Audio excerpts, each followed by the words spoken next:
Howdy there, guys and gals, and welcome back to another episode of Singular Survival. In this episode, our battle plan is to use mods. That's right, at the end of the last episode, you might have noticed I installed a mod. And it was this mod right, I've lost it, Tiered Ship Tools, there we go.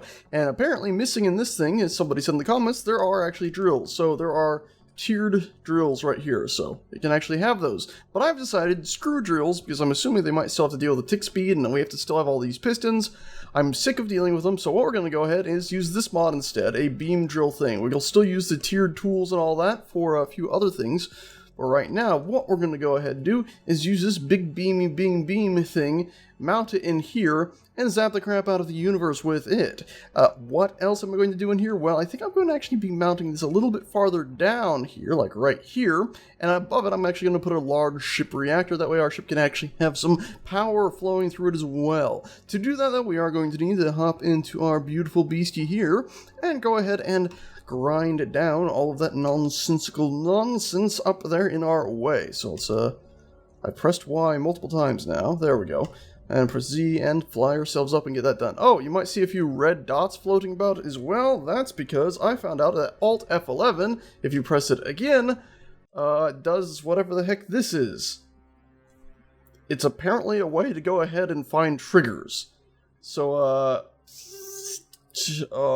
I have no idea. I wasn't even aware this was a thing. Apparently I can spawn an entity. So select entity, yeah, I don't know. Spawn entity? Oh, what did I just do? Why did I click? Let's click it again. Let's frack the world, huh? Yeah, so, I don't... Okay, we've spawned an entity here. Yarps. Delete entity. Delete entity.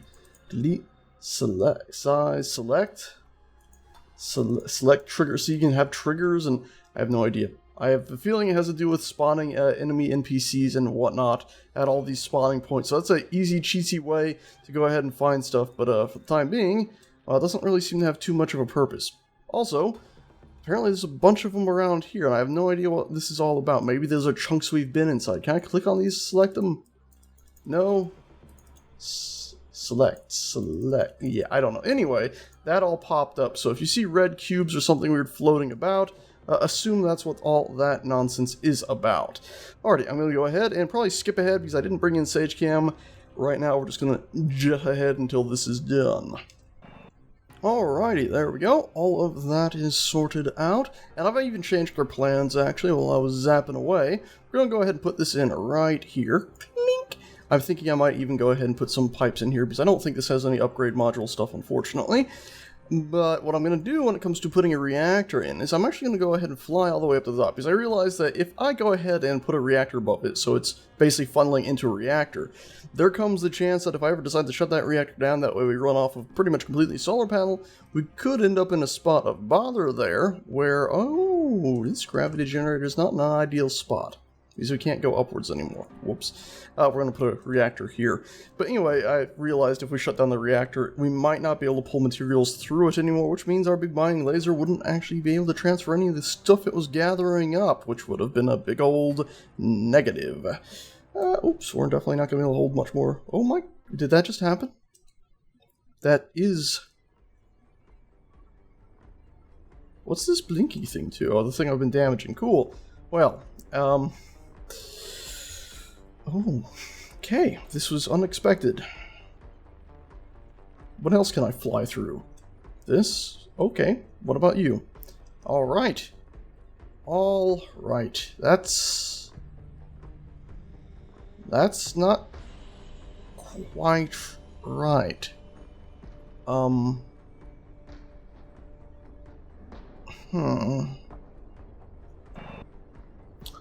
You think maybe when I was messing around with this delete entity stuff, maybe I did something terrible and destroyed myself? I mean, let's do Alt F11 again. Alt F11 again.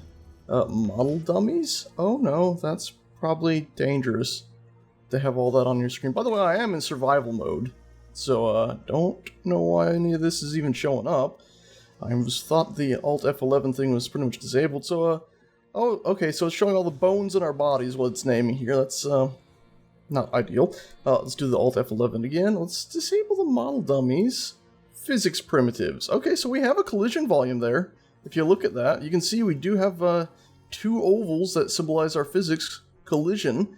And if we were to do an F9, so we can control our character and rotate up, yeah, they're sticking with us. Let's unequip that, and we have physics on us, so why were we able to fly through the ship? Can we still fly through the ship?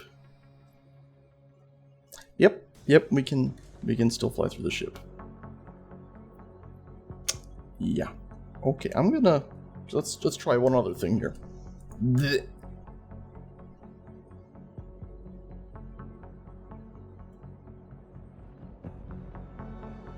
Let's respawn. I'm gonna go ahead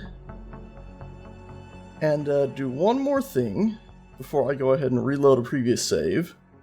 And that one thing that I'm gonna go ahead and do is, first and foremost, just go ahead and equip the very simple grinder from our inventory. Character tools should only show the ones we have. I hate that it has all of them, then you can't even drag them down to proper appointments. Let's grind this down and see if that just magically fixes it. Did that magically fix it? That didn't. Okay, we're reloading. Alrighty, there we go. The game seems to have loaded back in. Yeah, we've got some hardcore sim speed, so let's do our Shift F11. And tab that over till we get our sim speed count, which is at 0.23 right now. Cool. Let's also do that Alt F10, I think it was it? Nope, Alt F11. That was it, because it seems to have... Yes, Alt F11. It seems to have left the debug draw view thing on, even though we went back before we'd even ground down the stuff down at the bottom. Cool. So let's see, do we have physics on things? Hey, I hurt myself! Oh, that's a weird thing to cheer for. Alright, well, let's go ahead and, you know what, let's just really quickly go ahead and place in this fun thing, Phoenix Manufacturing, you, and let's just go ahead and we're just going to place this really quick just to see if it causes any huge kerfuffles on this mesh, to see if maybe it was the issue with making collision vanish. So place that in, and we can still hit stuff, Alright, cool, so I have no idea why it broke, but it appears to be working again. I guess I'll go ahead, grab the flying sausage, and one more time, go ahead and grind all this stuff down. Actually, second thought, that took so long. I didn't show it the first time, but it did take a long time. Let's go ahead and do a quick experimentation here. Let's remove one of these grinders, and let's see about those new grinders, the modded ones we've got in. So I did a number 3, and we're going to go ahead and find the wonderful little guy here. So, tiered grinder, press R to switch over to the other version, and yes, there's the upgrade slot. And I'm assuming the way this works is that the upgrade module has to go in the center, so really in the long term we should be replacing pretty much maybe just a whole line in the middle with these, that way we'll have more space. But for the time being, we're just going to do it at the one in the corner to test it out. Oh wow, it takes all the exact same stuff, coolio. Now, as for building the little upgrade module for it, and actually maybe I've gotten this wrong. Okay, now that does look like an upgrade module slot, sort of, doesn't it? We can go ahead, and I'm assuming it's just with an upgrade module we have to build from our G menu here, yes? So what does this take? This takes a Xenu core. Where the heck do you get a Xenu core? Okay, I'm assuming it's something you build, hopefully not find. Aha, a Xenu core, and it takes a bunch of stuff, but hopefully we have enough of that. So let's just see, let's queue one up. I know we got a bunch of stuff scattered all over the place. So it's pulled in the nickel it needs, pulled in the cobalt, pulled in the silver, pulled in the gold, pulled in the silicon, and then we should have some uranium. Yes, indeed. Oh, it takes a while to build too, but at least now we know we can build it. Let's go ahead and just check our uranium ingots. Ah, we got 70-something of them there, so sure enough, we will have enough stuff to go ahead and put in a hardcore super-duper 4 Xenu core thing. So let's go ahead and cure up 4 of them. 2, 3, 4. There we go. And some of them are being scattered off to the other assemblers. Now, where will these go when they're done being built? I don't know how this TIM system will handle them. Yanks into land. By the way, you see the red little things out there on the planets? I can't get rid of it now, because now if I do Alt F11 and then Alt F11 again, Before, when I was in this mode, my mouse was about and I had to click and drag in the middle of the screen to actually rotate my camera. Now, I don't have a mouse at all, even if I hold Alt, which usually brings up a mouse. Now, you can see over on the right, all those buttons are lighting up, which indicates my mouse must actually be over there. So if we can aim it up... Ah, there it is. I've managed to highlight it for a second there. Come on. Okay, I've lost my mouse now. There we go. So we go up to that one, left, up. Okay, well, he's no longer selecting it, so we must be above it, and we'll go to the left there. And click. Yeah! God almighty. Hey, and Alt F11. Now the world looks like it's back to normal. Those should be just debug views, so they shouldn't actually affect anything, so... I don't know why we were floating through stuff originally, I just know we were. God almighty. Let's see, our Zinyu core thing's done. Zinyu. There we go, and it stored them in components... 3, actually. But whatever, it stored them. Let's go ahead and grab these things. They don't weigh too much, actually, or take up too much space. Go down there and finish off our, well, I say finish off, install our nice little upgrade module there. Tier 4, nice little awesome chip. Plug you in right there, right? I need all the other little simple things first. And hopefully it doesn't matter. I love this little thing, though. Boop, and put that in there, and relatively nice model, too, actually. I like the... Yeah, it's a simple model, but it looks awesome. Oh, and there we go. The Zinyu core is sort of stuck in the middle. A bit odd. That's just sort of like a special magical spherical core that actually, when I do a little cheat sheet drill here and take a closer look at it, because it's sort of befuddling my brain. The texture on it is just squiggly lines of oddity and glowy stuff in the middle. Interesting. Either way, though, it's in place. We can now hop in here, press Y again, press Z. And now we'll go ahead and select our welders. Oh no, grinders. Control, click on U, tiered grinder base, cool. Save. So that should now turn, yep, them all on. And so now our super duper new one is going to function in theory, so we can go ahead and fly ourselves up and actually see how well that cuts through these. And because I cut out the footage previously, I'll just let you know that usually it takes a little while, but not too long. In fact, I can even demonstrate that, can't I? By just using the welders, or the grinders, pardon, on the right. So we can drift ourselves up here and start cutting away. It's very odd because it cuts away the main body before that, and so it goes pretty dang quick there. And now let's go up with this little guy here, and I'd say it's got a slightly larger range, wouldn't you? Like, crazy larger, and it's, oh my god, it's amazing. That's fantastic. These tools are going to speed things up an awful lot. This should be in the vanilla game. Holy hell. Now remember, we're still technically at ×1 speed, it's just that we've installed this cool upgrade module. That's awesome. That is awesome. And it also means, because it is grinding from such a large range, we lose some of our accuracy that we would have otherwise, because it means we can't push the thing directly up to it. But what it does also mean is... Oh god, we're gonna lose a piece. And yep, that's just going down to the pit now. Cool. What it does mean, though, is you don't have to worry about your ship bumping into structures as much, since it starts grinding them from a farther distance. Now, if it was refined... Jesus, it's so quick! If it was refined into like a tiny little area just directly in front of it, maybe, you know, sort of a medium block size, you know, a 3x3x3, 9 blocks total sort of thing, for a small ship like that sort of size is the area it's grinding in, basically like a laser cutter, you could have a lot of really nice refined fun with this thing, where you could basically just be cutting very specific areas. I mean, as it is, it feels relatively accurate. Like, I can get an idea of where I'm cutting here, and remove just the center section, like that, and leave the other pieces I wanted. That's awesome! This is awesome. This is awesome. This mod is awesome. Oh god, yeah. Upgrade modules, look how simple that is, huh? Now imagine if we had blocks inside blocks in the game, as well as upgrade modules, compound blocks, so you could actually install the upgrade module into the already existing grinding block, so you didn't have to take up any more space. Well, then again, that might defeat the purpose of, well, some of the more complex engineering maneuvers, but at the same time, I think it would be pretty damn nifty. Jesus, it's so quick, it almost feels overpowered. Then again, it did take some uranium, which we are a little short on, and a bunch of other materials to build that, each of those little cores up. So I guess that is a pretty expensive little thing there. We'll have to be very cautious with not to damage or destroy. Hopefully when we grind it back down, we'll actually get those parts back too, or else we are going to be in a serious spot of bother. Alrighty, let's hop out of our cockpit, bump into this. It doesn't make sense to me. Doesn't make sense to me. I can still land on this. This is still real.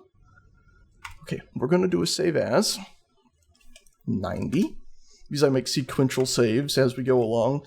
If something seems like it's going out of whack. Cool. We know killing ourselves didn't restore it. Let's go all the way up. I wonder, SageCam, even though I'm in single player offline mode right now, SageCam's body's still in here. And I can't collide with it. It probably doesn't even have a thing. What happens if I get into this and then get back out again? Okay, and I assume we can still collide with the world. Right? We can still bump into the actual world? Yes? Yes. Okay, so it's just our ship that we have lost all collision with. Well, then it's probably not an issue with us, it's probably an issue with the ship itself, and if that's the case, we should be able to hop into this, and since we did just save, I'm throwing caution to the wind a little bit here, and nope, it's an issue with the whole thing. It's just an issue with us. It's an issue with us, and it's not an issue with the whole thing. It's what I meant to... Where's F5? Quick load. Alrighty, game's loaded back up. We still have some sim speed as everything has just reloaded. Also, it appears that, my jetpack's not on. Whoops. Here we go. And I'm not waiting for our sim speed to die down. No, I'm just going. I'm going right away. Yes, collision. Real collision. Ha! So we don't know why it's happening. I don't think it's anything to do with the mods we installed since... Well, considering removing the blocks didn't do diddly squid, and reloading the map seems to fix the issue, so not a bloody clue. But either way, objective complete. This is in. We can go ahead and install this as well. Right on top of it is, I believe, how this mod works. I used it a little tiny bit in a creative world once. Yeah, now we just have to go ahead and put it all together. Superconductors 1,000 there, 500 there. That's not all too bad. In fact, we'll start out with just... the beam, because how cool would that be to have a big beam, and then we'll put that actual turret bit on there. Oh, this thing's going to be awesome when this thing fires. Its Iron Virus now has something better than teeth. It has a fracking laser. A fracking laser beam on its head. It's not its head. I won't do that again, I guess. Okie dokie, now let's maneuver you over here, weld you up, lickety-split. Again, we still don't have that reactor up at the top like we talked about, but... we can go ahead and pop that in there now that we know our collision volume glitch is something related to just the game deciding to give us a wonderful little snack in our Cheerios. That's not a Cheerio, that's a little too brown. What is that? Oh, it's a floating turd. Fantastical. Yeah, you don't need to see all this. You've seen these be welded up before and seen me fly back and forth 20 times, so I'll skip that. You know, I came down here to build myself some superconductors and just manually weld this up. But I'm noticing our whole station appears to be moving away from us. Slowly. Oh, now it's shifting and moving slightly to the right. Oh, now it's moving back away. You can tell, really, if you just look at the tool, the edges, how it's definitely moving around there. That's fantastic. I'm not moving. The character doesn't have any idle animations I know of. But clearly our whole bloody station's moving, which means those landing gears, when we reloaded, must have done that fantastical thing again where they forget that they're actually supposed to work. You know what I find really weird? Is that apparently this little guy here, his landing gears do still work, because otherwise I would have expected him to have fallen off ages ago. Let's see, do we have collision? We do. You know, I'm starting to think that maybe next time the collision goes, I'm not reloading. We're just going to live with super duper zero collision worlds. And I really need to get Vincent there to fix that issue. Either way, hop into this seat. And we'll go ahead and do a zoom out. And we'll go ahead and do a landing gear, actually, because if we press P, it's going to, disengage our fantastical little flying sausage. And suddenly that would go flying. And everything would go to pot. Does also mean with the flying sausage connected, we are going to have access to its reactors and batteries. So we should... have enough power if we finish this thing up. By the way, I did go ahead and kick in a bunch of production here, even though I did notice they were floating. There we go. You can see they've been pushing those out. So we can actually go ahead, default, and we'll just drop off all the other stuff we don't need right now. And we'll just grab our superconductors and go ahead and weld this up a little bit by bit. It's a bit quicker than trying to fly this flying sausage all the way back down here. There we go, all done. big doomsday laser is now fully operational. So now what we can go ahead and do is press K. We'll select our flying virus, which, it just hit me. Its broadcasting range is pretty high. Let's drop that down to just 2,000 for now. Seems like something we've done before to save on power, but either way, drop that down. We're going to select our GGs, our gravity generators, throw out some stone, turn those on, because we're going to be gathering up some stone with this laser firing blindly. We're going to do a quick save right now, since everything seems to be in place. Reselect our flying virus, and we'll select the beam drill. Okie dokie, range 800. I guess we can change the color of it. Secondary color, that's kind of cool. And we'll just turn it on. Oh my god. It's working. There are some serious laggities where it was freezing for a second, but it actually is working on and off. I'm suspecting the laggities are actually because it's draining our power supply and causing the whole game to go as this whole ship powers on and off. Either way, it's functioning. Oh, that looked like a giant cube for a second. And in theory, if everything was working, we should be seeing some stuff being thrown out up here. We definitely need to get a proper reactor in. So what I'm going to do now is stop this episode. As soon as I stop this laser from firing, can't really use the antenna if the power's failing. So beam off. Okie dokie. Yeah, there we go. Lags come back. Cool. Or gone away, I should say. Beam, nothing in it, which means whatever it gathered, it's probably gone elsewhere. Coolio, and how did its lasering actually do? It did... Did it just, skip? Does it? I thought it gathered stone. Maybe I'm missing where it hit. Maybe it was down the hole more. Either way, it was so laggy it apparently didn't do much right now. But next episode, I'm going to go ahead and put a reactor on our big beauty here, and we're going to have some more success, hopefully, and less of, well, suddenly floating through everything. Anyway, thanks so much for watching, guys and gals. If you would care to share this video, like it, and maybe even consider subscribing if you're not already, I would much appreciate that. Anyhow, that's that. Thanks a bunch for watching, and I shall see you all next time. Ta-ta. I'll see you all next time for some more misadventures. It should have been adventures, but the game is pissy at me.